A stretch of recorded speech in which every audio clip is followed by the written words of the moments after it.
Mr. President, as we all know, our economy is suffering. We have unemployment rate that is currently at 9.7%. Furthermore, we've got large portions of the population that are either underemployed or have dropped out of the workforce because of limited job prospects.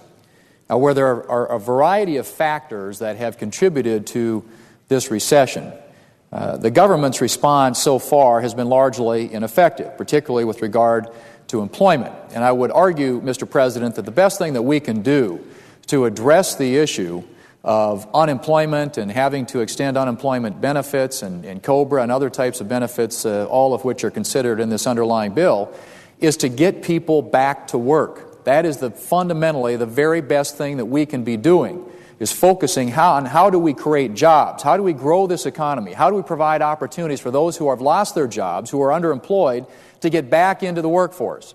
That, to me, Mr. President, ought to be the focus of our efforts here in the United States Senate. Now, the bill that was passed about a year ago, the stimulus legislation, which we now know is going to cost somewhere in the neighborhood of $862 billion without interest, with interest well over $1 trillion, was all borrowed money. It is going to add $1 trillion to the national debt. Now, despite that amount of spending, only $6.2 billion was spent on tax incentives for small businesses, and another $730 million was spent in funding for the Small Business Administration. So I want just to think about for a moment what that means in terms of the dimensions of the bill that was passed last year. We had $1 trillion bill. Together, the incentives for small businesses in that bill represented less than 1% of the total cost of the bill. Now, we all know that small businesses have a much greater impact on the economy and on employment than that number represents. Small businesses employ more than half of all the nation's private sector employees. They create nearly 2/3 of all the new jobs and create a disproportionate number of the patents that are issued in our nation.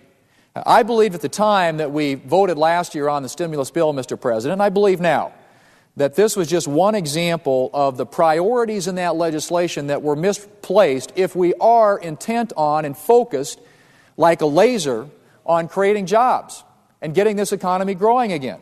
I made the argument at the time, as did many of my colleagues, and we offered amendments in support of that belief, that the best way to get the economy growing again isn't to focus on a lot of government spending on new government programs, but in fact to provide incentives for small businesses, the engines of our economy, to get out there and to start investing and to start creating jobs. And so I offered an amendment that was an alternative to the stimulus bill a year ago, which, according to the economic model developed by the President's economic advisor, would have created twice as many jobs, and it would have cost half of what this stimulus legislation is going to end up costing the taxpayers of this country, again, all of which is borrowed from future generations. Now, while the Senate passed a smaller jobs bill last week, the senators here in the chamber were blocked from offering amendments. I wanted to offer this amendment a week ago when we considered the other jobs bill that passed through here. It was a $15 billion jobs bill, which is now pending, I think, action in the House of Representatives. But I'm offering this amendment now because we have this underlying tax extenders bill, and I think it's important that we discuss and debate how best we can stimulate the economy, how best we can grow the economy, get it expanding again, and how best we can create jobs to get people back to work. It seems to me, again, Madam President, that ought to be the first priority that we as the United States Senate get focused on. Now, what my amendment would do is it would, for the year 2010, extend bonus depreciation. It would permanently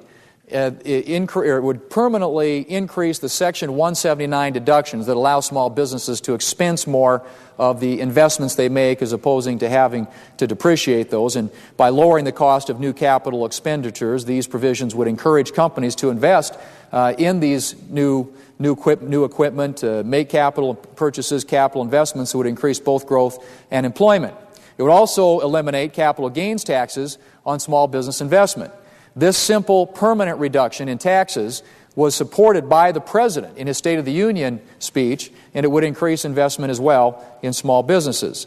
This amendment also would allow a 20% deduction for small business income. We currently have a lot of small business owners in this country who pay their taxes at the individual level. It's called flow-through income. They have their small businesses. The income flows through to their individual tax return, and so they pay at individual income tax rates. And those tax rates are set to rise on small businesses beginning in 2011.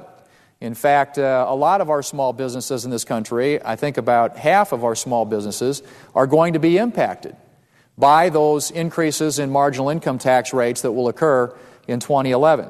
And so this would help mitigate and limit the impact of those increases on the 20 million people who are working at small businesses, those small businesses which would be taxed at a higher rate under the President's tax proposals. And finally, Madam President, this bill would prevent Davis-Bacon prevailing wage requirements from raising the cost of projects that are funded under the stimulus bill. Now, while I understand the importance of good wages, projects that comply with Davis-Bacon restrictions see labor costs that are on average 22% higher than market rates. And this stimulus bill that passed last year was the first time where that requirement was inserted into and put into this sort of a stimulus bill designed to create jobs and grow the economy. Now, waiving these provisions will help in eliminating the confusion and stretch taxpayer dollars so that we get more bang for our buck in the amount of dollars that are currently out there, hopefully trying to create jobs. Now, my amendment would be paid for, Madam President, by redirecting unspent or unobligated stimulus funds from the bill that was passed last year. Out of that $862 billion in spending, according to what we hear from the administration's website, it's recovery.org, I think, about 37% of that money has been spent as of the end of this last year. Now, bear in mind, I understand that a lot of that money is obligated, but we understand that the unobligated amounts, unspent unobligated amounts on the spending portion, not on the tax portion, but on the spending portion, there's still about $160 billion that has not been obligated. Well, it would seem to me that if the purpose of all our efforts here are to create jobs, that we ought to begin to think about who creates those jobs. As I said earlier, 2/3 of the jobs in our economy are created by small businesses. Why then should we not be focusing our efforts on creating incentives for small businesses to invest?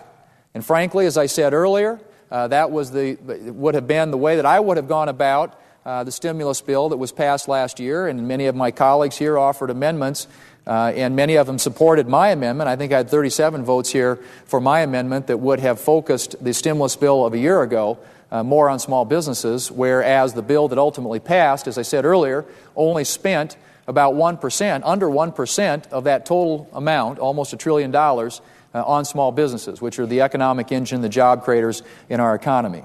And so if we can figure out ways, Madam President, to get small businesses some relief so that they can start hiring again, we address all these other issues. 9.7% unemployment, which incidentally, the promises that were made when the big stimulus bill passed last year was if we didn't pass this stimulus bill, unemployment was going to go up to 8%. Well, we've blown way by that. It's at 9.7%. We were told that it would create millions of jobs. Of course, we know now that since its passage last year, we've actually lost 2.7 million jobs in our economy. And so clearly the prescription that was put in place is not working. And I would argue that that's largely because it was misdirected.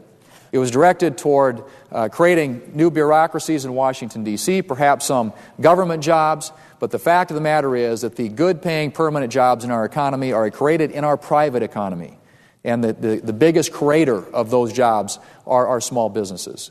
And so frankly, Madam President, we ought to be looking at what types of policies can we put in place that will create an environment in which small businesses can go back out there, make those investments, put people back to work, and then we can start hopefully bringing this unemployment rate down, get people back employed again, and a lot of these measures that we're now having to take with regard to unemployment benefits hopefully would cost the taxpayers a lot less, because the best thing that we can do for people who are without a job in this economy is to get them back to work.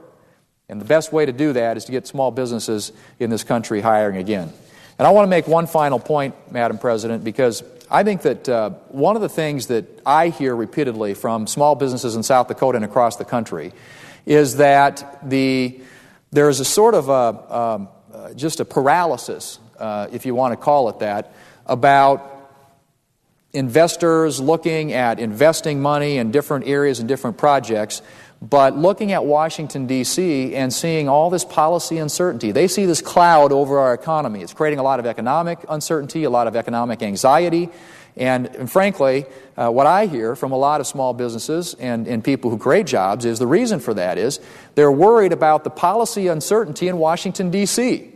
Is Washington going to pass this massive new health care bill, which includes a employer mandate that would raise taxes on small businesses? Is Washington, D.C. going to pass a climate change bill that has punishing energy taxes, particularly on areas in the Midwest? I've got a couple of power plants in my state of South Dakota that are on ice right now because of uncertainty about what's going to happen with regard to coal-fired power in our future. And there is a lot of uncertainty out here swirling around Washington about what Congress might do, or worse yet, what the EPA might do on their own. And there's uncertainty about what's going to happen with taxes. Are we going to see taxes go up in the year 2011? And in fact, for small businesses, as I mentioned earlier, and about half of our small businesses who do allow their income from their small business to flow through to their individual income tax return, are going to see those tax increases, those marginal rate increases, when they go from 33 to 36 and 35 to 39.6%, significant tax increases, which is why I've got this deduction for small business income as part of this amendment. But we need to bring some certainty to small businesses in this country in the area of taxes, some certainty with regard to regulation, some certainty with regard to the litigation environment. We've got so much uncertainty swirling around Washington, it is creating this huge cloud, and now we have a situation where small businesses in this country are making decisions based upon political factors rather than economic factors. We want them making decisions based upon economic factors, not worrying about what has become the new center of gravity in this country, and that's Washington, D.C. Because Washington, D.C. cannot create permanent, good-paying jobs in our economy. Those can only be created in the economy in this country as we unleash small businesses and entrepreneurs and provide incentives for them to do what they do best, and that is to grow their businesses and to make capital investments and to create jobs. And so, Madam President, I hope that my colleagues will support this amendment. As I said, it is paid for. It is offset. This doesn't add anything to the debt. We don't have to borrow money to do this. All we do is we redirect unspent, unobligated stimulus monies that are left over from last year's stimulus bill, toward small business tax incentives, which, frankly, I think many of us argue, and I would argue it at the time, and I hope more people agree now, should have been a greater focus of the stimulus bill in the first place. If we're serious about creating jobs, you've got to go to where the job creators are. The economic engine in this country is our small businesses. And so what my amendment does is creates tax incentives for them to go out and create jobs, and does it in a way that doesn't add to the deficit, doesn't add more borrowing, and allows the small businesses of this country to do what they do best. So, Madam President, I would encourage my colleagues to support this amendment, and with that, I yield the floor.